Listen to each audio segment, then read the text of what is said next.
everybody. This is Kim from It Again Bookstore, and today I have Ellen Marie Wiseman, who wrote The Orphan Collector. Hey, Ellen. Hi. Thanks for Hi. having me. I really Thank you. appreciate it.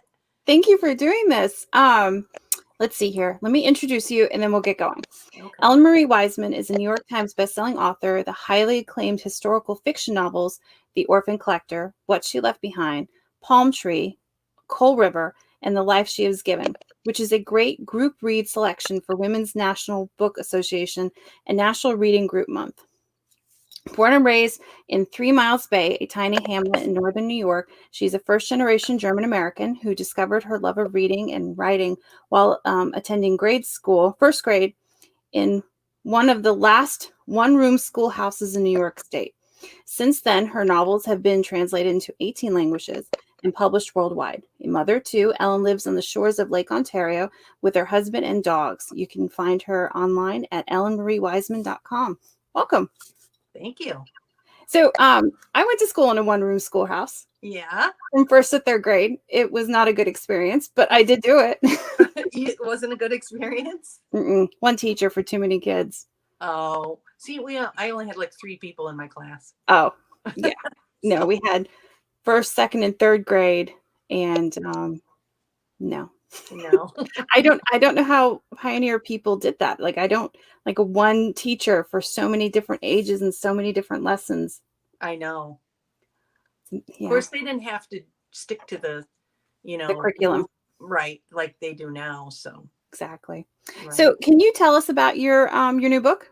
Sure. Yeah. The Orphan Collector is set in the slums of Philadelphia during the Spanish flu pandemic of 1918. And it follows a young German immigrant who loses her mother to the flu, and she must take care of her baby brothers until her father returns from the war. And it's also about a young grieving mother who uses her hatred of immigrants to tear families apart when they're at their most vulnerable. So you wrote this book, what, 2 years ago? And I turned it into my editor in January 2019. Yeah. Yeah. And you probably thought this would be like an immigrant story, right? Not a pandemic story. Exactly, because the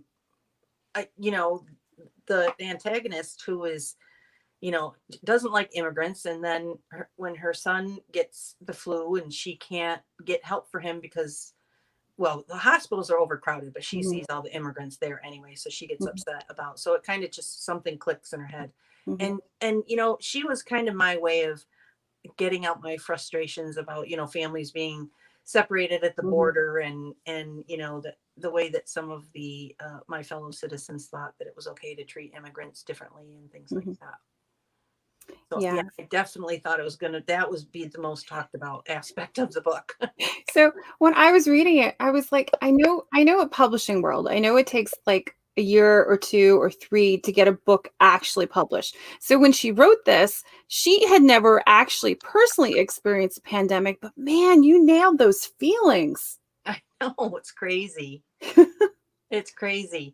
Yeah, when the inspiration for the book came to me from a reader, I always like to ask my readers for ideas. And she was a retired nurse, and she asked me if I'd ever heard of the Spanish flu. And I was like, well, I kind of heard it, but in passing, but I really didn't know that much about it. And I never learned about it in school. I don't know if any of you did, but it's crazy to me that we didn't.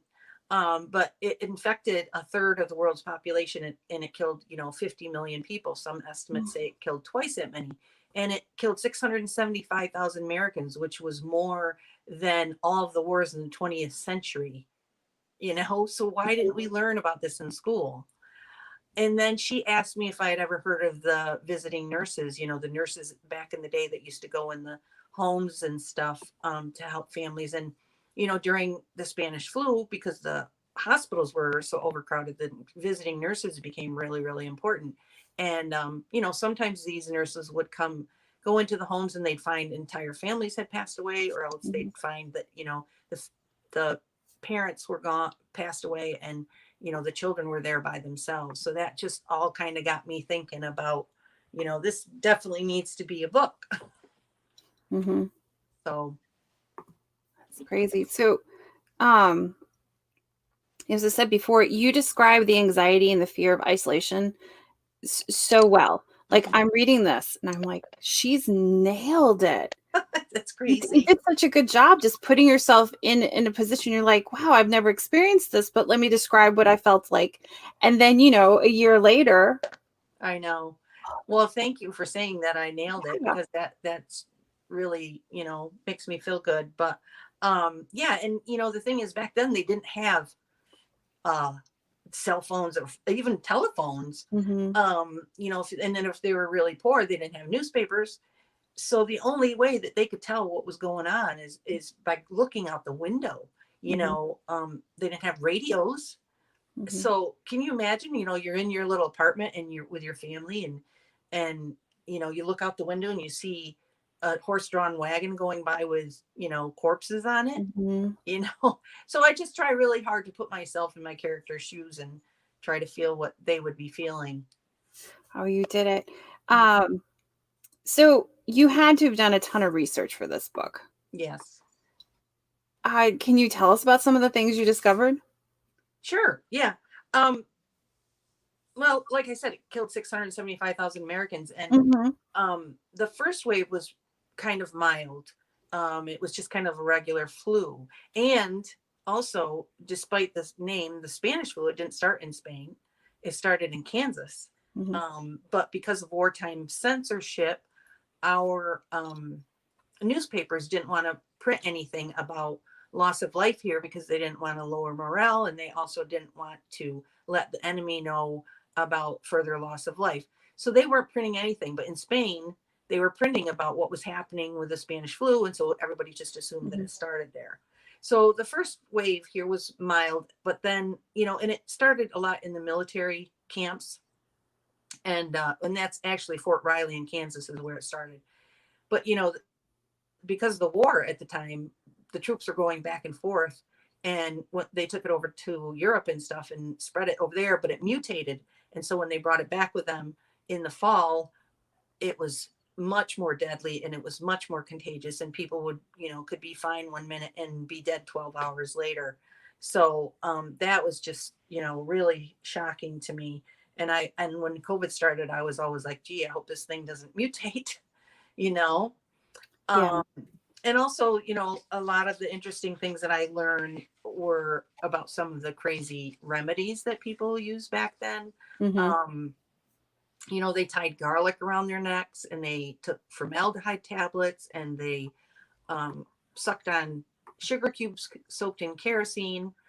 And the board of health was saying, eat more onions and keep your feet dry and keep your windows open, which at the time when I was doing the research, it didn't really make sense to me.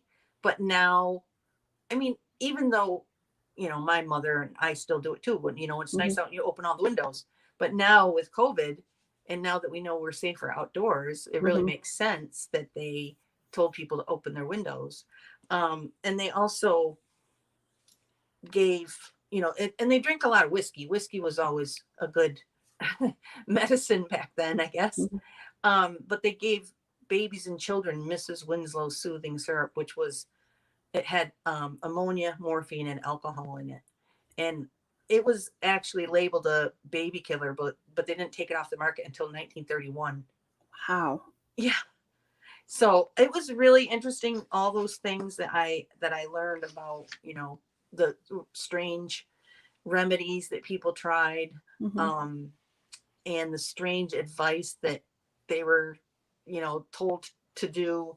But also, the things that are really similar are the misinformation that Hmm. is being I was going to ask about that. Yeah. spread, and also masks. They were told to wear masks. Mm-hmm. And of course, back then, even people, protested against it. And, they had meetings to say, we don't want to wear masks and stuff. Hmm. And some cities would throw people in jail if they didn't have a mask on. Others would fine people if they didn't have a mask on. And the other thing that they did back then too, that's the same, is they closed all the schools and the theaters and, Hmm.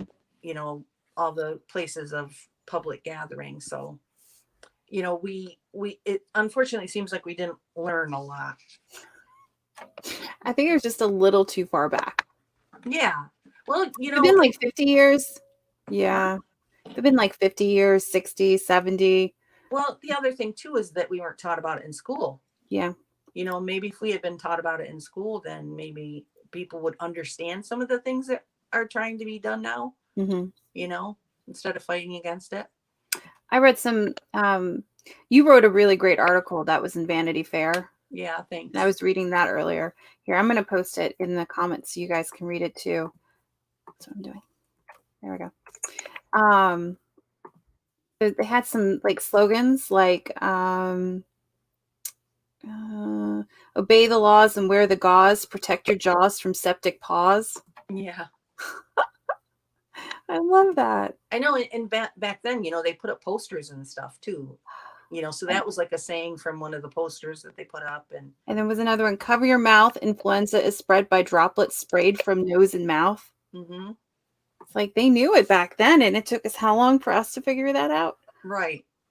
And they didn't even know what a virus was back then. Mm-mm. Some crazy stuff. Yeah. And also, I made Pia a German immigrant because of Mm-hmm. during the war. It was during there was a lot of anti-German Mm-hmm. sentiment back then. Yeah. And people thought that, the German Americans were hoarding our weapons and were going to rise up against the city. And then, of course, when the flu happened, they blamed the German immigrants too.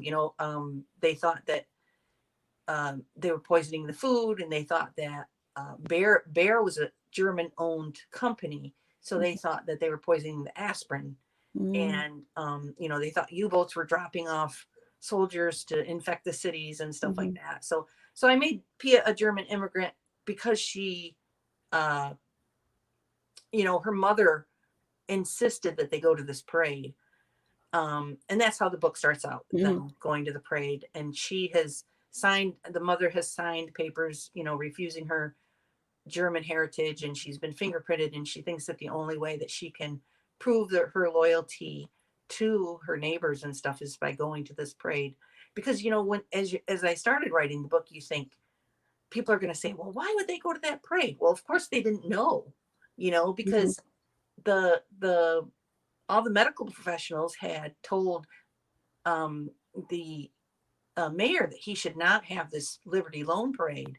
Mm-hmm. But of course, that was a way of raising money for the war, and 200,000 people showed up. And 12 weeks later in Philadelphia, 12,000 people were dead. Mm-hmm. And that's one of the reasons I chose Philadelphia, is because it was the hardest hit city in the United States. That's just crazy. Michelle Yeah. had a question. It's an excellent question. All right. Was reading and writing important to you when you were growing up? Reading was always really important to me. Like when I was really young, I wrote stories. I think we all did. And then I just got away. I went to that tiny little school, but then my high school was only like 400 students from K through 12. And so Mm-hmm. there was never any creative writing courses or anything like that. So I didn't even really think about writing as a profession. Mm-hmm. And, but I always read. And, like I was 12 years old reading Stephen King and stuff like that. So reading's always been super important to me. And then when I was bringing up my children, I kind of, I wrote as a hobby, on the side. And then when they grew up and they moved out, went to college, I decided to get serious about it. So, what was the difference between writing this book and then writing your previous novels? What was the difference? Yeah, like, did you take anything different away from them? Was it easier? Was it harder? Um, well, like my first novel, The Plum Tree, is loosely based on my mother's experiences growing up in Germany during World War II. So that was a lot. There's a lot of family stories in that. Mm-hmm. So, but it covers the whole war. So there was a lot of research with that, but it was, I was really so passionate about it because I wanted to tell my family stories. And all of my books are historical, and I always try to write about things that maybe we didn't learn about in school. And I always try to write about like social injustices and things like that. The Orphan Collector, the hard part, every book has its difficulties, Mm-hmm. but for the Orphan Collector, when I started it, I didn't have a title. I knew that somebody was going to be picking up the children, but I didn't know if it was going to be somebody bad or somebody good. Mm-hmm. And then the title came to me, which is weird because that doesn't usually happen until I'm done. And so there was a lot of stuff in the news about the families being separated at the border and stuff like that. And I knew that Pia was already an immigrant, and I knew that there was, a lot of anti-immigrant sentiment at that time. And so it all just kind of came together somehow. I don't even know how it happened. But the hardest part for this one was, some of my other books are dual timelines, but they happen at different times. Mm-hmm. This one was two characters at the same time. So it was really hard for me to keep in my head who knew what when. Mm-hmm. It was like a puzzle. Are you a pantser or a plotter? Because I'm always on deadlines, I usually am a plotter. So are you a last minute writer if you're always on deadline? No. No. No, I can't write that fast. I'm a slow writer. Okay. Sue asks a question. How do you research your background info for your historical fiction? How do you Usually, an event? sorry. And how do you choose the event? Oh, well, different ways. Like I said, for the Orphan Collector, it was a reader that told me about the Spanish flu. For Coal River, somebody asked me if I'd ever heard the Breaker Boys, and those are the young 5 and 6-year-old boys that used to work sorting coal in the coal mines. And that was something I'd never heard of either. And like the Plum Tree is, family during the war. And for What She Left Behind, which is set at Willard State Asylum, I had read an article in a newspaper about when they closed Willard State Asylum, they found 425 suitcases left in the attic of the asylum, left behind by the patients who checked into the institution but never checked out. And so that got me thinking about that one. And when I do choose a subject, I usually, because like I said, I'm always on a deadline. I can't like research for 6 months and then start writing. So I usually buy a few books about the subject, and then I spend a couple weeks just going through them and taking notes, and then of course as I'm writing, I'm researching the entire time too. So you read The Great Influenza, the story of the deadliest pandemic in history? Yes. I think I read that somewhere. Here, I'm putting a link. Anybody's interested in the comments. Yeah, in the You can back get of it the from book us. there's a list of the books that I Yeah. read. So do you think like in 100 years there's going to be another version of Ellen Marie Wiseman writing about COVID? Well, it won't be me. But yeah, and you have to wonder, because we don't know what the end of the story is. Mhm. So I really wonder what historians are gonna and authors are gonna think when they look back at this time. I think 2020 will make excellent fiction. Right. Yeah. And they won't believe it. No. They'll Truth think is it's all stranger than fiction. right. Oh, totally. So what are you working on right now? Right now I'm working on my 6th book. It's set in Willowbrook State School on Staten Island. Okay. That's the school for mentally challenged children that Geraldo Rivera did an expose on in the 70s. Yeah. Yeah. So Awesome. I always try to write about, historical events that, a You lot want of, to shake your fist at. what's that? That you want to shake your fist at. Yes. Yes, Yeah. that's a good way of putting it. Because yeah, it seems you choose emotional topics. Mm-hmm. So I'm just absolutely fascinated that you totally expected this book to bring up immigration conversations and not like parallels between, COVID and the flu. I know. It's crazy. It is crazy. I mean, Absolutely crazy. when COVID hit, of course, we all thought it's going to be over with in a couple of weeks Yeah. or a month. Mm-hmm. And so I didn't really think about my book release. But then as it dragged on, I thought, oh, geez, maybe people won't want to read it because they're living through it. But then everybody that's read it so far has said, they're glad that they did. They found comfort in it, and could see that we don't have it as bad as they had it back then, and things like that. Michelle has another great question. Have you thought about writing non-historical novels? Oh, no. I mean, you know, oh, wait a minute. I was thinking nonfiction. No, Fix- non-historical novels. Yeah, like a contemporary novel. yeah, because um, a couple of mine, like in What She Left Behind, Mm-hmm. it follows a young museum worker in 1995. She's helping unload these suitcases, and what this really happened. The New York State Museum um, went through the contents of these suitcases to try to recreate the lives of the people before they were institutionalized. Mm-hmm. And so she finds a diary of a flapper girl, and she, becomes kind of obsessed with finding out what happened to this flapper girl. And it also follows a flapper girl in the 20s and why she was sent to the institution. So the 1995, part is more contemporary for me. I Mm-hmm. mean, it is a long time ago Yeah, now, I but think technically that's historical now. I know it's crazy. And also in the life she was given, that's more current. It has a more current timeline too. It has one in the past, Mhm, in during the Depression, and mhm. then it has one, oh geez, I can't remember what the year is right now, but it's more contemporary. um so Terry also wants to know. Hi, Terry. What similarities, differences do you see in the Spanish flu and COVID? Not the science, but the human aspect. um well, the first thing that I think of is people not wanting to be told what to do, Mhm, people not understanding why things are being done the way that they're being done, and people just not wanting to wear masks, and also um, the misinformation that's mhm, being spread around by regular people and by politicians and the media and everything. um, mhm. I It's just so. do. Go Whoops, go ahead. It's just so easy right now to spread misinformation because you have to fact check everything you read. exactly, Hmm. exactly. And this is before the internet. Right, right. And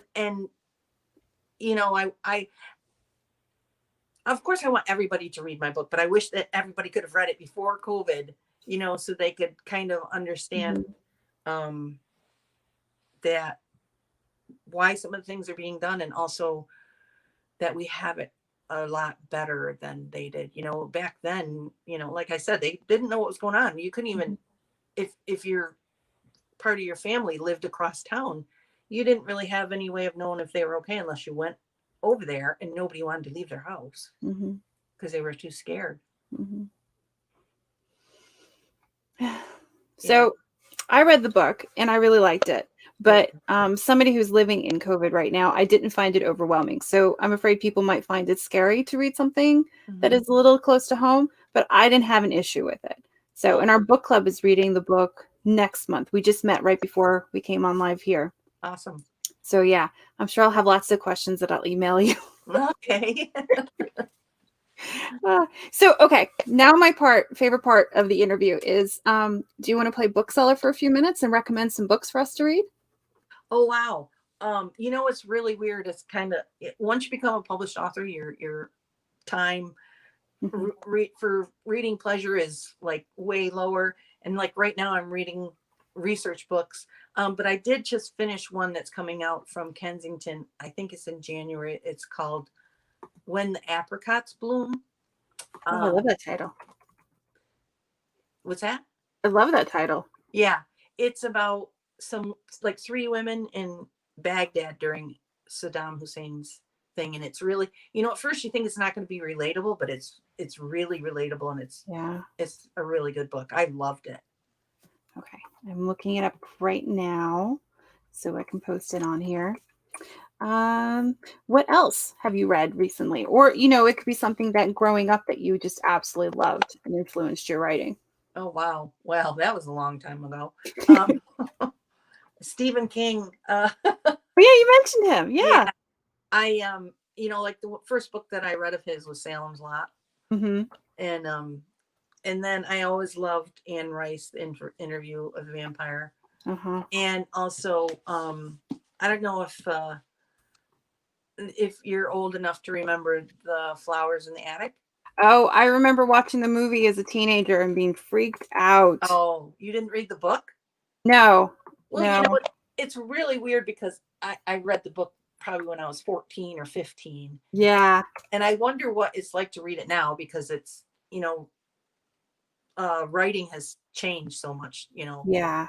but that was kind of like the inspiration for my fourth one, the life she was given, because Hmm. this is about a young girl who's kept in the attic of her parents' mansion until her mother sells her to a circus sideshow. Yeah. So that was kind of, that was like one of my favorite books when I was growing up. I'm trying to think. Oh my, I have so many. Look I behind me. have a cousin who's a little older than me, and I remember her reading a ton of oh, what's her name? VC Andrews. Like this the Oh yeah. creepiest covers ever. And she also read a lot of Stephen King. I think you two would be friends. Yeah, I think we would. But I also like Alice Hoffman and Hmm. um What's your favorite Alice Hoffman? oh, I think that probably Here on Earth because that was Yeah. like my first one of hers. Yeah. I really like Probable Future. Yeah, Yeah. it just I think that was I was just starting to really get into writing when I read that one and I was like, I want Mhm. to write like her. Oh, yeah, me too, man. Yeah, Lady's got some skills. right. Hmm. I am just cutting and pasting here. Oh, Life She Was Given? Sure, I can do that. Michelle, you are on top of things. Give me a second. Um, so on our page for this event should be a list of everything. Yep. Here, I'll put it here. You can buy Ellen's books here. Here we go. Yes. So if you could pick one of your books, which one is your favorite? And it can't be the one you currently did. Oh. uh Because well, that's everybody's, it's oh, funny. it's my current book that I just wrote and everybody should buy. So you can't include the Orphan Collector. Okay, that's fine because I usually say, when people just say what's your favorite book of yours, Hmm. I always say that, it seems to me whatever book that I'm promoting at the time, that's always my favorite. Hmm. Um, but I think, oh, it's a toss up. I know it's like choosing a child, right? Yeah, I don't know if I can do that. Or a favorite dog The if you plum have tree, multiple. the plum tree means a lot to me because it's family. Yeah. And what she left behind, everybody loves what she left behind. That's the one that about the suitcases. Um, so but I only had 10 months to write this. And it took me like 6 years to write my first one. Yeah. So, Wow. but I would have to say that probably the one that was the most fun for me to write. And because it wasn't based on, it's historical, but it wasn't based on anything that actually happened, Hmm. is the life she was given. Because I just love the flowers in the attic. And so I always wanted to write about somebody being kept in an attic. And also the circus sideshow, she sold to the circus sideshow. And that's such a fascinating society, and I Hmm. had touched on a circus sideshow on Coal River, and I really wanted to explore that world further. So that's kind of how that came about. But it's also, she has kind of a gift with animals too. And I'm a huge animal lover. Hmm. But the only thing about that one is that I ran across, as I was researching circus elephants and stuff, I ran across a story that I couldn't believe. And I couldn't believe I'd never heard of it. And a lot of people had never heard of it. And so I added it in the book, a version of her and of that true story. And it's a little bit difficult. It's a little bit difficult. And I'm a huge animal lover and I Hmm. understand that, but I just wanted people to know because I really get upset when people get mad at animals for acting like animals, Hmm. you know? And it's like we're the ones that are putting them in a position where they feel the need to. No, it's our fault. It's not their fault. Right. And Yeah. so that's why that one, that one is probably I just loved writing that one. It was just fun because it was all from my head. From your head. Yeah. I love that. Awesome. All right, guys, we are going to end this now, even though I'm having such a good time. And I'm going to have lots of follow-up questions from my book club. I know several of them are watching tonight, so they're really looking forward to reading your book. Okay. Oh, before we go, Ellen, do you have a favorite independent bookstore that you support? Rivers End Bookstore in Oswego, New York. Let me look them up. Bookstore. Oh, I love their building. Ugh, Yeah. so jealous. There's a link to them. They know that you go to their store and that you love them. Yeah, they were actually the ones that they're actually an hour away because I live in this teeny tiny place in the middle of nowhere. So our closest independent bookstore is an hour and a half away. But they were the ones that I went down and signed a bunch of copies of the Orphan Collector, so people could order signed copies from them. And I wouldn't be surprised if he has some left. I don't know, because I signed a lot. Well, I meant to ask you this earlier. Do you think you could send us some book plates? Absolutely. I have some right here. How many? Perfect. Okay, everybody, we have plenty of copies of Ellen's books in stock. I recommend all of them. Thank you. Any of them. Pick one. It's good. You'll like it. You can order off our website or you can call us directly. You don't have to buy them from us. You can give it. Oh, here's some. You can get them at Rivers End Bookstore, as long as you support your local independent bookstore and buy it from them.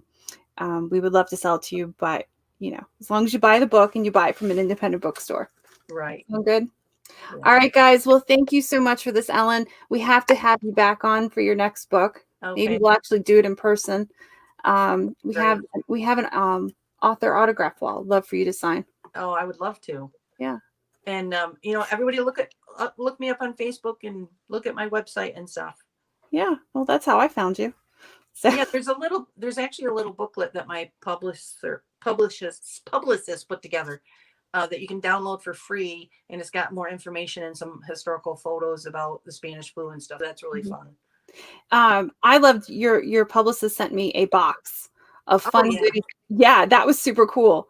I'm a sucker for when they send us free stuff. We all are. So I will even if we hadn't done this, I've been like, you know what, Ellen Marie, Ellen, she sent me this great box filled with this great stuff. So I will definitely remember her when I'm selling. No, it was such an awesome box, wasn't it?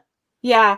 Yeah, it was pretty cool. There's a little bottle in there and a little teddy bear, and I don't remember the rest, but it is so cute. Posters, and was there a rattle in it? Yes. Yeah. And what else? Oh, a syringe pen, right? Yep.